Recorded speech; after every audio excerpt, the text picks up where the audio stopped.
Hi there, so I've just finished putting this video together and it's over 20 minutes long, and so I appreciate that not very many people are going to want to watch all that. So the short version of the review is nice camera, quality looks like this, it's got lots of settings and I'm really pleased with it.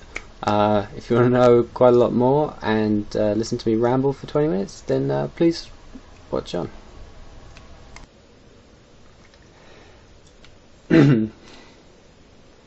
Oh dear.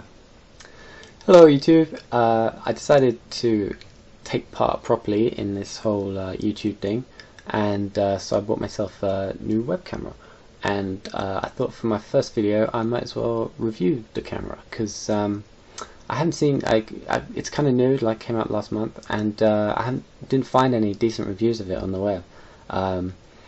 There were one or two reviews, but none of them had any pictures or videos, which it seemed completely bizarre to me, so I thought I'd do a review. And obviously the main part of the review is that I'm using it to make this video, so you can see what it'll look like if you're thinking about getting one to do YouTube videos as well. Alright, here's it's a Logitech QuickCam Pro 9000. Like I said, came out a month ago or something like that. And here's what the box looks like. Obviously that's where the camera goes. Ridiculously large box considering it's got this tiny little camera this big and a CD, but hey, what the hell. So this camera is I'm not sure if it's the top of the range Logitech camera. There's one which, or two, there are two which are more expensive than it. One of which has like a motorized tilting thing, and the other one is a bit older. It's called the Ultra Vision something, and that's a bit more expensive. But this one's brand new, and its kind of claim to fame is that it has a Carl Zeiss lens, as seen on Sony cameras, I think. And it has autofocus, which they haven't had for a while. They've had it before, but like the Ultra Vision doesn't have autofocus. And this one's got a 2 megapixel sensor, which means that technically speaking, it can do a high definition, which is 960 by 720, which is like almost 720p, but only not widescreen.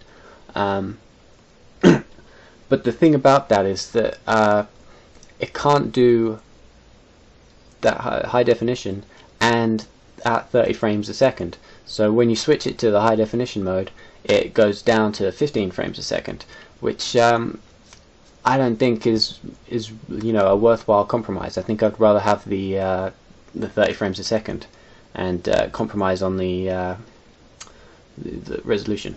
But it can do 30 frames a second at 640 by 480, which is what I was planning to use anyway, so that's alright, I think. And obviously 640 by 480 is double or 4 times, depending on how you look at it, the resolution of a YouTube video anyway, so it's more than adequate. So I thought I'd show off the all the options and things that you can set up in the software. You can it has its own QuickCam control panel thing, which you can bring up, and you can bring it up even when you're recording in another program, or when you're using the webcam on Skype or Instant Messenger or whatever you're using. So you can apply these settings as you're using it. The first one is zoom, which is obviously just a digital zoom, so it looks crappy, and when you're using that you can pan it about like that. Pretty worthless. The next one is the focus, and has autofocus, which I just switched on. And so if I put something right up close, it'll focus right in. And that works pretty well. The only problem, I was about to say, it doesn't work very quickly. See, I've confused it there. There we go.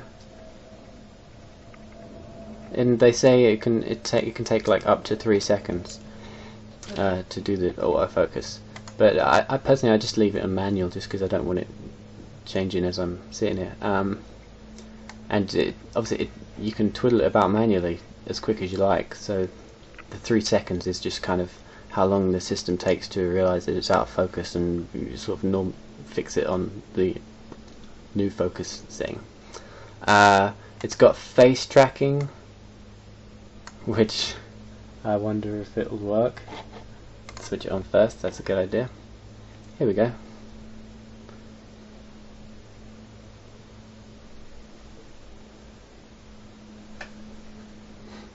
So that works quite well. It's a bit gimmicky, but you know, somebody might have a use for it.